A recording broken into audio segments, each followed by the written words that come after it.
Good morning, guys. Hope your Saturday is off to a great start. My name is JD Kizzy, and welcome to another episode of The Kizzy Show, where we talk about what you want to hear. We got a great episode lined up for you guys. I know I say that every time, but it is especially true today. Es la verdad, as our friends south of the border would say. Let's jump right in and talk about the AT&T Pebble Beach Pro Am. That's a PGA golf tournament that happened this past weekend.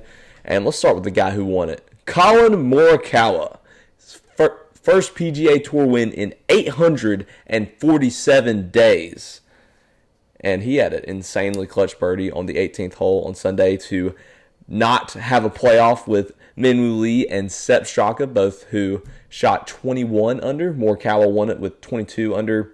This win moves him to third in the FedEx Cup standings, and I'm just going to give you guys a little recap of what he shot per round. Day 1, shot a 69. Day 2, 68. Day 3 was his best day, shooting a 62. Quite phenomenal, 10 under par right there. And then a 67 to win it on Sunday. And once again, he finished 22 under. First tour win, 847 days. Let's see if he can keep this momentum rolling right now in the Genesis Invitational. Last time I checked, he was tied for 4th. We're filming this on Thursday. So they'll be in the 3rd round of that tournament by the time this episode airs. Hey guys, I want to take a quick little break from the episode to give you an up-to-date update on how Collin Morikawa is doing. He's currently tied for 16th in the Genesis, so he's no longer in 4th. He's tied for 16th at 5 under through the first 2 rounds. He has not teed off on Saturday at the time of filming, which is about 12:30. I'm recording this right now. Currently, Jacob Bridgman is in the lead with 12 under. He also has not teed off today. No one in that top 16 has. So, should be a good weekend of golf. Back to the episode. Let's see if he can keep this hot streak going. Let's see if he can stay in that kind of top 5 in the FedEx Cup. Let's talk about a guy who was 2 strokes away from the largest comeback in PGA history. That is Scottie Scheffler. Scottie Scheffler. I mean, you talk about an absolutely cinematic final round. I mean, incredible.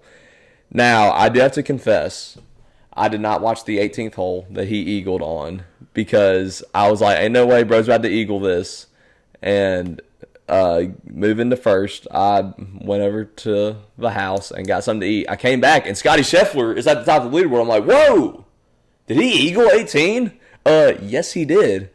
He eagled 18, and he would have won had not Collin Morikawa, Min-Woo Lee, and Sepp Straka shot the way they did and finished it out. But yeah, insanely great finish from Scottie. Shot a 63 on Sunday. But he did have another slow start. He almost missed the cut in day 2. Started out with a 72 on Thursday, 66 on Friday, which those are pretty good numbers, but everybody was shooting phenomenally this weekend at Pebble Beach. So that was low or high enough to miss the cut, pardon me. Shot a 67 on Saturday and then that 63 on Sunday. But you talk about a guy, I feel like this is not crazy to say at this point.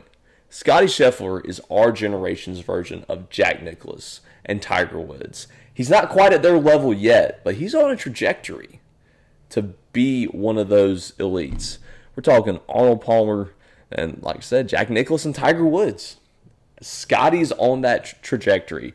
I mean, unless something absolutely tragic happens to him, I don't see anybody or anything stopping Scottie from cementing himself as one of the greatest golfers of all time. Let's talk about basketball. All right, welcome back, Noah Berman, to the show. How you been lately, Noah? Great, I've been nice to be here on the set.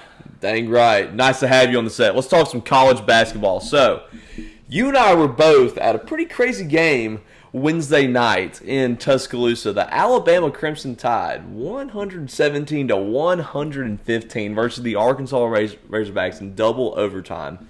Noah, just give me your initial reaction to the game. My initial reaction, first half we got completely outplayed. Arkansas had, I looked at the end of the game, Arkansas shot like 40-something% from 3-point the entire game, despite losing by 2 points. we got outplayed in the first half. Second half, we outplayed them a little bit. We hung on enough to get it to 2 overtimes, and we were just able to finish when they couldn't. Yeah, I mean, that's what it comes down to. Who can finish in the game?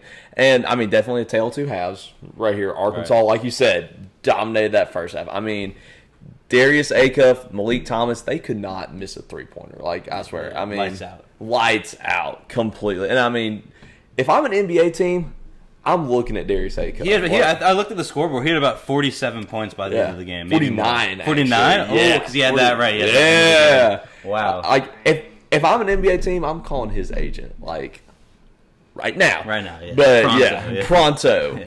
Yeah. I'm not going to try to speak Spanish. But, yeah. Well, that's fun. Yeah.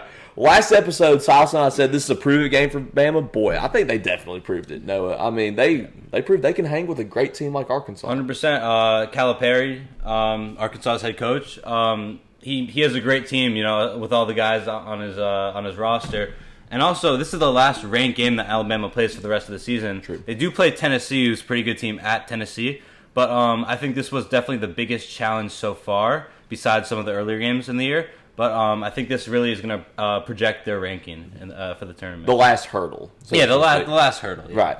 And like you said, Tennessee stuff, Auburn's always going to be a tough game. Yeah, that's rivalry. Right. But that's home, though. So. Absolutely. I mean, both of these teams, I think, are going to make some noise, not just in the SEC tournament, but in the national tournament. Would you agree with that? I'd agree 100%, yeah. One thing that really I was shocked at was Arkansas's pace. We know Alabama can play fast. Boy, Arkansas was played even faster than Bama that first half. Arkansas was playing Bama's game, and they were killing it. Exactly, yes. Phenomenal. I mean, this was the best basketball game. I can't talk right now. Best basketball game I've ever attended in my life. I gotta agree with that. It was crazy. Crazy. Coleman was rocking. Coleman entire was night. rocking. You know it. Stayed with the team. The team stayed with us and came out with the win. Yeah, shout out to everybody who was flinging them foam hands around in the student section. That was electric. Loved it. Let's talk about another game. Creighton, big upset against UConn. Noah, what do you think about that? I mean, Big East. Yeah, I saw some of the highlights from it. Big East is definitely, usually it's one of those things where UConn kind of runs away with it a little bit. But, every once in a while I do have those teams like Creighton where you get an upset. And this game was actually at UConn. I've been to a game there. It's pretty hard to win there. They pack it out there. So I'm really impressed by Creighton and their ability to get a win at an away game at UConn. This is also big for Creighton because right now they're sitting at one game over 500. They're a bubble team right now. Yeah, huge. I mean, this was critical for their tournament chances to beat UConn. Let's go out west now.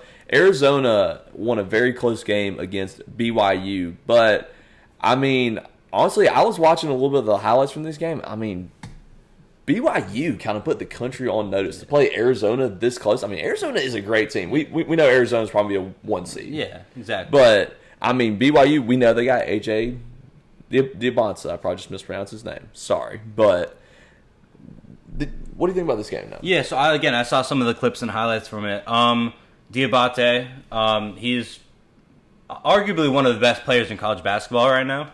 But I think as a team, BYU outperformed a really good Arizona team. Arizona, they have 4 losses on the year? I mean, they're going to be a 1 or 2 seed in the tournament. Very impressive from BYU as a whole team effort, to get the win. Absolutely.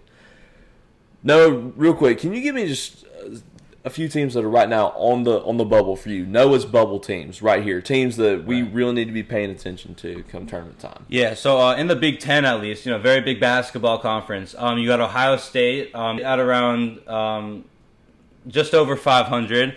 You got Iowa, who just had a big win against Illinois, I believe, at home, and then against Nebraska at home. Sorry about that. And then you got Indiana, who is known for being a basketball school. Right, turned into a football school, but their basketball program's still on the bubble, coming into the Big Ten tournament and eventually March Madness. Absolutely, yeah.